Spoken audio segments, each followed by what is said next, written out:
¿Qué pasa, vinileros, vinileras? Muy buenas a todos y bienvenidas, bienvenidos a un nuevo vídeo aquí en Riffs en vinilo. Bueno, y seguimos avanzando con la sección Merece la pena en vinilo, como ya sabéis. Y para este episodio 7 he querido hacer una selección que no sea, bueno, un poco copia de capítulos anteriores, o al menos intentarlo.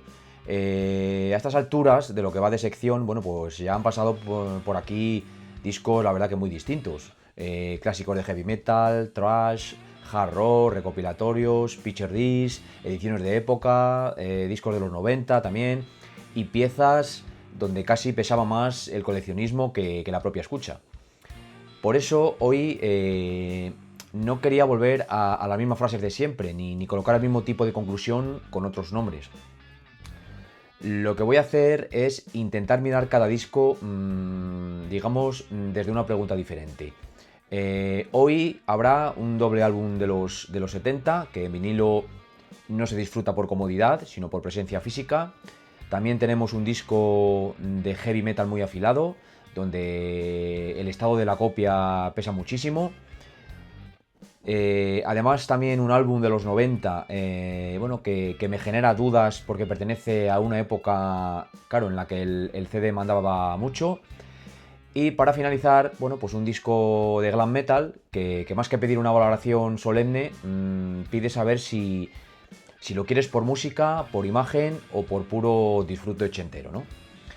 ¿Y cuáles van a ser esos 4 discos? Bueno, pues en primer lugar vamos a tener hoy el Physical Graffiti de Led Zeppelin.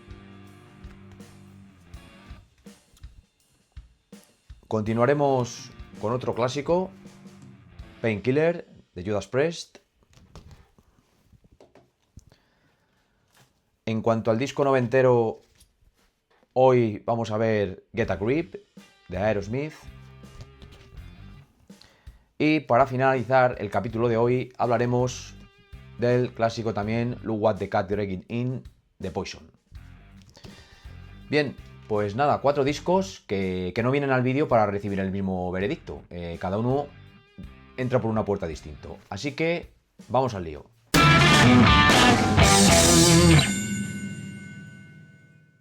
Bueno, y arranco el programa de hoy con, como os comentaba, Physical Graffiti de Led Zeppelin.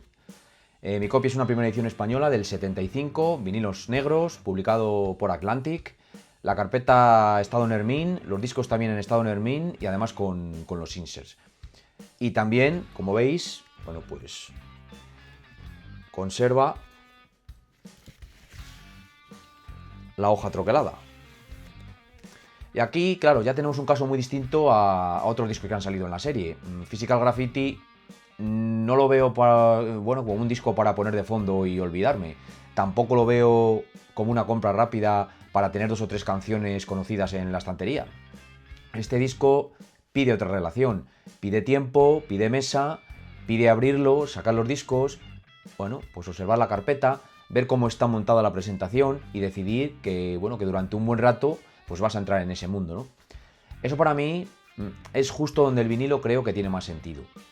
No porque sea el formato más cómodo, de hecho, un doble LP nunca es lo más cómodo.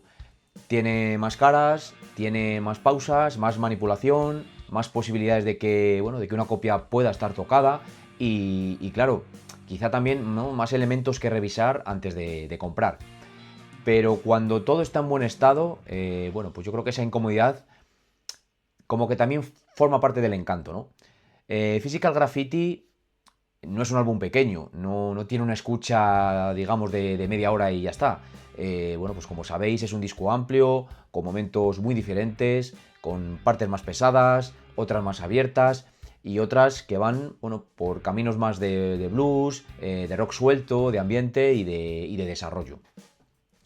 En vinilo, bueno, pues esa variedad se ordena de otra manera. Cada cara funciona casi, diríamos, como una parada, ¿no? No es una lista infinita que va pasando sin que te enteres. Bueno, pues tienes que levantarte, darle la vuelta, cambiar de disco y eso, pues claro, al final te hace estar más presente. En algunos álbumes eso puede o podría romper el ritmo del mismo, ¿no? Aquí la verdad que a mí no me molesta, al contrario, me ayuda a digerirlo mejor. Visualmente, además, esta copia, bueno, pues tiene muchísimo argumento. La carpeta de Physical Graffiti es parte central del atractivo, yo diría. No es una portada que solo exista para identificar el disco. Bueno, pues como se puede observar, es una pieza de diseño que gana cuando yo creo la tienes en tamaño grande. Y con la hoja troquelada, conservada, bueno, pues yo creo que el conjunto como que se siente mucho más completo. Está claro que, claro, en streaming o en CD lo puedes escuchar, por supuesto, faltaría más, ¿no? Pero yo creo que no tienes ese juego físico de la edición. No tienes la misma sensación de estar manejando una pieza pensada para ocupar espacio. Y eso, pues claro, en una colección de vinilos yo creo que cuenta bastante. En cuanto al sonido, bueno, mi forma de escucharlo no es buscando una limpieza perfecta de laboratorio, ¿no? Lo que busco es amplitud, cuerpo y que el disco mantenga ese punto de banda grande con margen para moverse.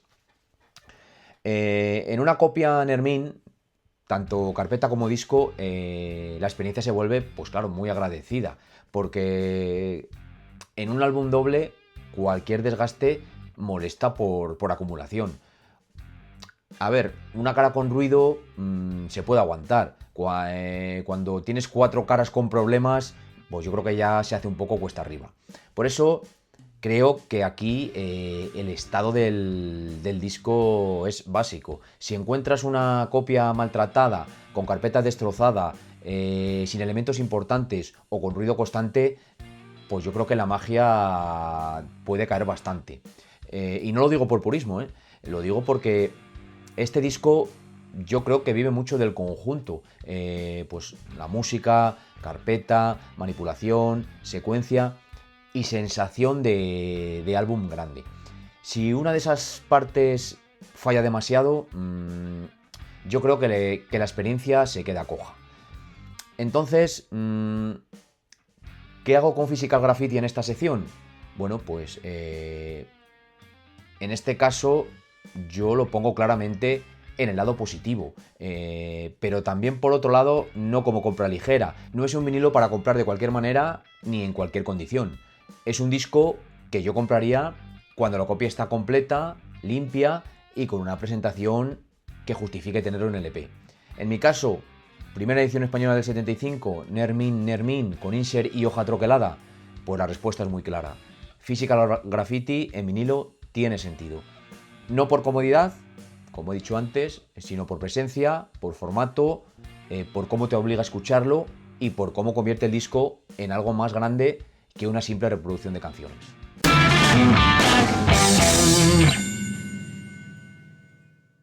Bueno, el segundo disco cambia por completo el clima. Nos vamos a Judas Priest y su Painkiller. Mi copia es una primera edición española del 90, vinilo negro, publicada por CBS. Carpeta en estado Nermin, disco también. No trae insert como tal, pero sí conserva aquí, bueno, lo que sería una hoja de letras. Como veis. Y aquí, claro, no estamos ante un disco para relajarse. Painkiller entra de frente, no pregunta demasiado. Arranca con una intención muy clara y te deja poco espacio para distraerte. Por eso me parece un buen ejemplo para esta sección. Porque hay discos que en vinilo ganan por el reposo, por la calidez, por la portada o por el ritual pausado. Este, desde luego, no lo metería en esa categoría. Painkiller en vinilo funciona, para mí, por tensión, por ataque, por ese punto de escuchar un disco muy metálico, muy cortante y muy de final de etapa clásica, pero desde un soporte físico que exige, claro, cuidar la copia, porque este disco no es un disco amable con los defectos, ¿no? Si el vinilo está sucio, rayado, con distorsión interna o con mucho desgaste, se nota. Y se nota porque, claro, la música ya viene cargada con intensidad. Bueno, la batería corre, las guitarras van muy arriba, la voz exige atención y el disco, pues la verdad que no deja demasiados huecos para esconder problemas. Por eso, bueno, pues en este caso, el Nermin me parece más que un detalle bonito. Me parece casi una condición para disfrutarlo de verdad. Una copia limpia permite que la agresividad sea del disco, del propio disco, y no del desgaste. Y hay una diferencia enorme, claro, entre una grabación que suena afilada, porque está pensada así, y por otro lado, una copia que suena áspera porque ha tenido mala vida. En cuanto al objeto físico, Painkiller no necesita muchos extras para defenderse. La portada tiene fuerza inmediata, es una imagen, bueno, pues clásica, metalera, muy directa, y en tamaño LP, pues yo creo que gana presencia. No hace falta que venga con 1000 añadidos para que funcione en la mano. La hoja de letras, pues yo creo que está claro que también suma, sobre todo porque ayuda a que la copia no se sienta desnuda. Pero también es cierto que el argumento principal no está ahí. El argumento está en el impacto de tener este disco en una edición española del 90, bien conservada y con una música que pide volumen y atención. Ahora bien, por otro lado, no lo recomendaría con los ojos cerrados a cualquiera. Painkiller es un disco que hay que querer escuchar. No es un vinilo de ambiente, no es un disco que pongas para una tarde tranquila con amigos de fondo, y tampoco, claro, es el Judas Priest más cómodo para entrar en la banda. Es un álbum pues bastante extremo dentro de su propio terreno. Si, claro, vienes buscando el lado más clásico, más rockero o más melódico, ¿no?, de Judas Priest, pues yo desde luego empezaría por otro sitio. Pero si lo que quieres es una pieza contundente, de esas que ponen a prueba el equipo, la sala y también las ganas que tienes de escuchar metal sin bajar el pistón, pues entonces, claro, Painkiller tiene muchísimo sentido. En vinilo yo lo valoro así. No lo compro por romanticismo, no lo compro para suavizarlo, lo compro porque quiero esa descarga en una copia física que esté a la altura. Y la verdad que la edición que tengo me encaja muy bien para eso. Primera edición española, como decía, del 90, vinilo negro, de CBS, carpeta y disco Nermin y la hoja de letras también en perfecto estado. Con estos datos, pues claro, yo sí lo defendería. Painkiller merece la pena en vinilo, pero con una advertencia clara. El estado de la copia aquí no es secundario. Si está limpio, puede ser una gozada. Si está castigado, puede volverse incómodo muy rápido.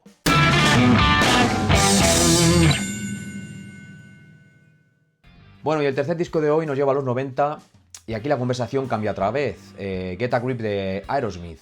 Mi copia es una primera edición española del 93, vinilo negro, publicada por Geffen. La carpeta está en Nermin, el disco también está en Nermin y además conservando el insert.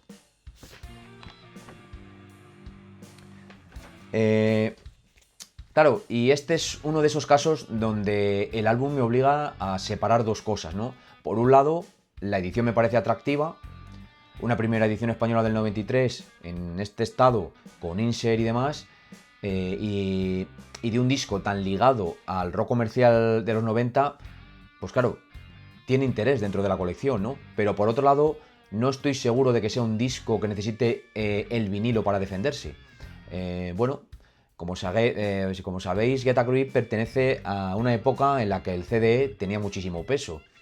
Es un álbum largo, muy producido, con canciones pensadas para sonar grandes, bueno, pues para entrar por radio, para videoclip y para una escucha muy directa.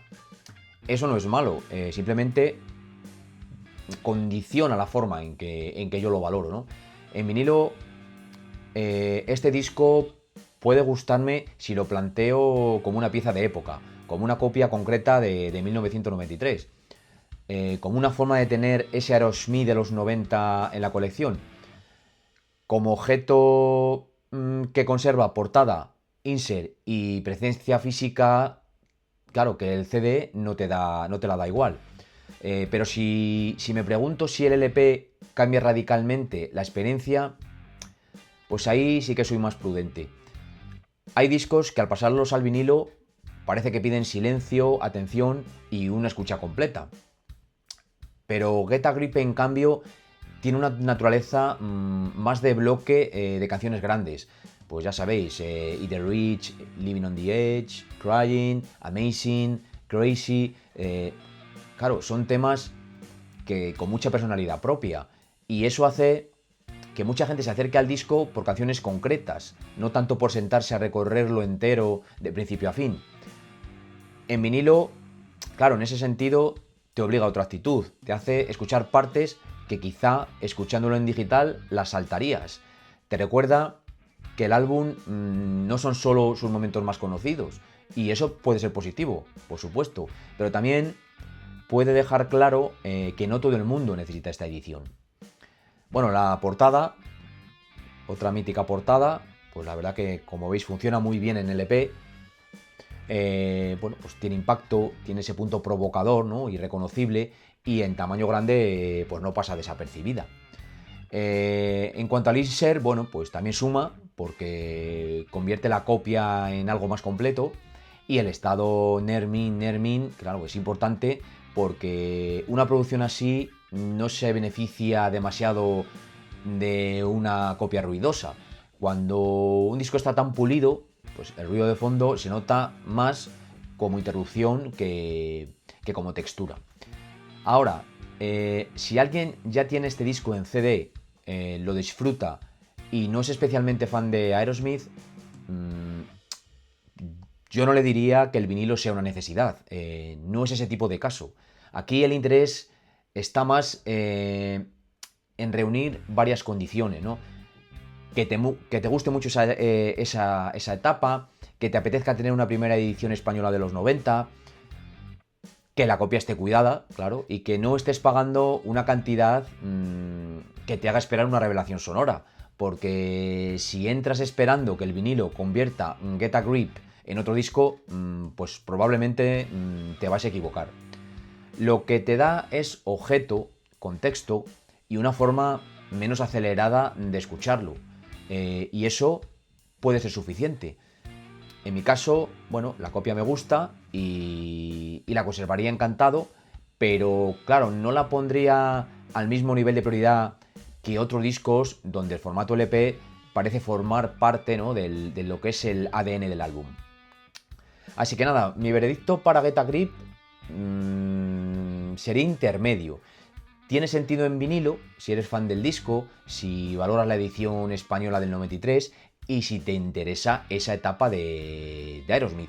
Pero como recomendación amplia, lo dejaría en el terreno del depende. No es una compra menor, pero tampoco la pondría como obligación, ¿no?, para cualquiera que coleccione rock en vinilo.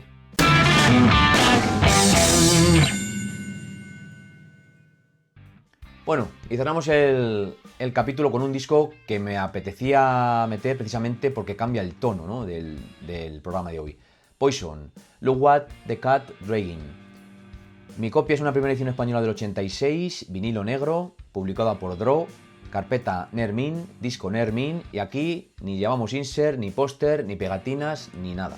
Este disco hay que valorarlo sin ponerse demasiado solemne, porque parte de su gracia está justamente en la imagen, en la exageración, en el color, en el descaro y en esa sensación de glam metal ochentero que entra por los ojos antes incluso, ¿no?, de que suene la primera canción.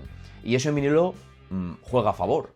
La portada en tamaño grande tiene bastante más gracia, yo creo, que en miniatura, no porque sea elegante, no porque sea una obra visual sofisticada, sino porque es excesiva, directa, claro, muy de su época y no intenta disimularlo, claro. Este es un disco que físicamente queda bien precisamente porque no tiene vergüenza. Ahora bien, una cosa es que sea divertido como objeto y otra que lo coloque, claro, como compra imprescindible, ¿no? Yo no lo haría. Look What the Cat Dragging es un álbum que puede disfrutar mucho si entras en su juego. Si te va el glam, los estribillos fáciles, las guitarras con brillo, el punto callejero de escaparate y esa mezcla de fiesta, pose y canciones directas, pues la verdad que te puede dar un rato pues más que entretenido, ¿no? Pero también entiendo perfectamente que para otra persona sea un disco totalmente prescindible. Y ahí está lo interesante. En esta sección claro, pues no todos los discos tienen que defenderse como si fueran monumentos. A veces un vinilo merece la pena pues porque te divierte, porque te representa una época, porque te completa, bueno, pues una zona concreta de la colección, o porque lo encontraste en muy buen estado y a un precio razonable.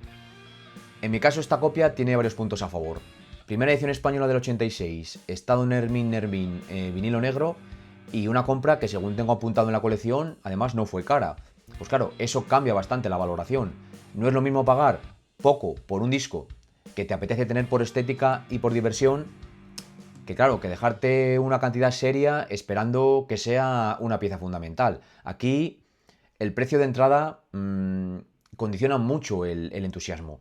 Si lo encuentras barato, limpio y con buena presencia, pues me parece una compra simpática. Si se dispara, ya desde luego pierde parte de su gracia. En sonido tampoco buscaría milagros. Este disco pues tiene que sonar con energía, con brillo, con actitud y sin que la copia moleste, claro. No necesito que me descubra capas escondidas ni que me obligue a hacer una escucha analítica. Lo quiero pues para ponerlo, entrar en ese ambiente y disfrutarlo sin pedirle más de lo que es. El hecho de que no traiga extras, pues claro, también marca la diferencia, ¿no? Si tuviera insert o póster o algún añadido visual, claro, el objeto tendría más defensa. Pero en esta copia el peso está en el disco, la portada y el estado. Con eso basta si lo quieres por diversión. No basta si lo quieres como pieza prioritaria de una colección de hard rock. Así que, bueno, mi veredicto con Poison sería, digamos, el más ligero del episodio. Lua de Cat Dragging puede merecer la pena en vinilo si lo encuentras en buen estado, si te gusta esa estética y si no lo compras intentando convertirlo en algo que no es. Para mí, desde luego no es un vinilo imprescindible, pero sí, bueno, podríamos decir que puede ser un capricho muy disfrutable y a veces también hay sitio para eso en una colección. Bueno, vinileros, y hasta aquí el capítulo 7 de la serie Merece la pena en vinilo. Hoy yo creo que han salido 4 respuestas bastante distintas, de nuevo. Physical Graffiti, en primer lugar, de Led Zeppelin, primera edición española del 75. Me parece un sí muy potente cuando la copia está completa y en buen estado. No por comodidad, la verdad, sino por la experiencia de manejar un doble álbum con una presentación que realmente forma parte del atractivo. En segundo lugar hemos visto Painkiller de Judas Priest, primera edición española del 90. Lo veo como un sí con mucha dependencia del estado. Es un disco que necesita una copia limpia porque su propia música ya viene al límite.